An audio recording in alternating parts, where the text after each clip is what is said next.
Shabbat Shalom and Chag Sameach. I am always fascinated by the different realms of our lives that we divide and call public and private.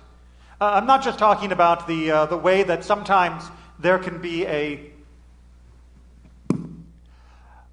difference between how we will behave in a private setting versus a public setting. I mean, what it is that society will designate as this is an activity for private and this is an activity for public. Now, some things are very obvious. Most of the things that we would do to keep our bodies in working order, we tend to keep in a private setting. And yet there are certain things that perhaps we're not so clear on. Let me ask you a question. Would you ever take a bath in public? No, I see a lot of shaking heads. Really, so if you went to Japan, and where they have hot springs and communal soaking tubs, you would say that was wrong. I'm not asking whether you would join. I'm asking whether you would think it was wrong that they have designated certain types of bathing, even without swimsuits, as being perfectly fine, even in mixed settings of genders, to relax in the hot springs. And if you really think you wouldn't take a bath in public, would you take a shower?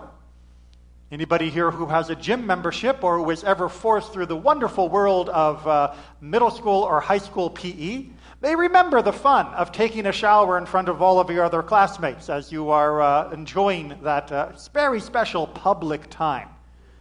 Oi, yes. I'm sorry, I didn't mean to give any traumatic flashbacks to anyone. And maybe that's why you would never think of doing anything out in the public like that again. But what about other things that are perhaps a little less physical? What about emotional, public and private demarcations? Is it appropriate to cry in public if you are a man or a woman? Is it appropriate to hug other people in public, to give them kisses, to show other forms of affection? Is it appropriate to laugh in public uproariously at something that is hilarious? Is it appropriate to show anger in public? These are all things that different cultures have made different decisions about. I know that I grew up in a family where public displays of affection, of hugging people that you hadn't seen for a while, giving people kisses and all of that was perfectly normal. And I also know that there were many people in the community I grew up in for whom that was totally abnormal. That they would never dream of hugging another person, and in particular one man hugging another man, if anyone else was around to see. There are some hang-ups that people have. What about religion? Is religion a private affair or a public affair? Now, if you come from the European cultural mindset, notice I don't say Jewish mindset, but the European cultural mindset, you may be inclined to think that religion is a private affair. And Europe has very good reason for coming to this conclusion, because when they thought it was a public affair, indeed a public good that was meant to be established and protected by the state, they ended up with hundreds of years of war and millions of people dead. Both as internal civil wars broke out between Protestants and Catholics, and wars between Protestant nations and Catholic nations also unfolded. And eventually they came to the decision that the best way to avoid this type of bloodshedding was simply to lock religion in the private realm and leave it there. Done. Done. Simple. Religion is a private thing. But not everybody agrees. As you've probably noticed, in Judaism, we absolutely agree that religion is a private activity in the sense that the responsibility devolves on the individual, whether they are in public or private, as opposed to devolving to the institutions, which are of public support. For example, if you were to show up at synagogue, whether it be here physically or here through our camera, and you were simply to watch the service like a show, the same way that you might watch a sporting event or an opera or anything else that you can imagine on your device, would you have been to services? No, says Judaism. The rabbi or the shlichei tzibur, our service leaders, merely intoning the words in a way that you heard, without you giving them a mindfulness that is uniquely your own, is not prayer. It's prayer for the person who stands at the podium, but it's not prayer for the person who stands in the pew thinking about their lunch menu or thinking about their shopping list or thinking about how many planks are there in the ceiling. Each individual is responsible for their prayer. And ultimately, this is why, whether you have a synagogue nearby or don't, whether you can come in person, whether you can log in, or whether you can't, you are still responsible for the mitzvot that we perform in this space. It is still your obligation. So that means ultimately that Jewish prayer is private then, right? It is the private internal realm.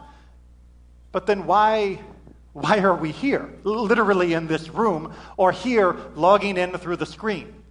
Why have we made such an effort to be able to develop protocols to keep those who can come physically safe, and to invest so much time and energy and resources into providing the best experience we can for those who would like to log in through the digital version? Why have we bothered doing this if you can stay home and in the privacy and on your own schedule, do everything that we are doing here minus a few percentage points? Well, it's because you are still in need of something else. Judaism, as I said, believes religion is a public activity. This doesn't mean that it's the public's responsibility. This doesn't mean it has to be done on a street corner. What it means is that Judaism is only able to thrive at its highest level for the individual when we are collecting ourselves together. Again, whether that be physically or digitally, the fact that we are choosing to make the effort to link with other people is what is providing a very special lift beyond what could be achieved on our own. You've probably heard the phrase that the sum is greater, the total is greater than the sum of the parts. This is absolutely true in Judaism. The same way that an army is more than a collection of people with weapons, the same way that a hospital is more than a collection of people with scalpels and stethoscopes, in Judaism, we are more than a collection of people who happen to be keeping the commandments of the Torah. Because when we work to keep them together, when we see each other involved in the mitzvot, when we hear the sounds of each other's prayer, when we feel the presence of others who are reaching in the same way that we are reaching for the teachings of our tradition, for the wisdom that it gives, and for the benefit that it gives to each of us, all of us are enriched beyond what we could achieve by ourselves. We are enriched because we recognize that in this community, collectively we can achieve more than we could individually. It is one thing to have a moving spiritual experience all by yourself. It is another thing to share that experience with others, whether it be to inspire them or whether it be to encourage them, whether it be to guide them or whether it be to share something that is blessed with you, much like we were able to share a very special blessing for a birthday this morning. That may have been a private moment for a private simcha, but it was made more special by making it public, and all of us benefited from that activity.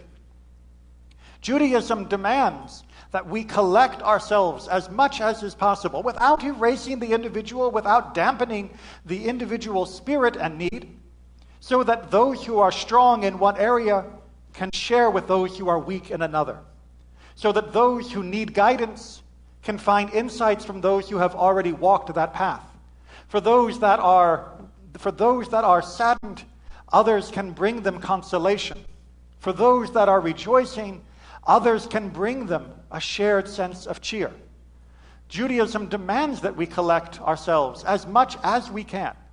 And at this time, yes, there are certain limitations on that physical congregating together, but that does not diminish the collection that happens in our spirit, of feeling a part of a community, even as we engage in our tefillot and other commandments in whichever way is most appropriate for this special period in our history.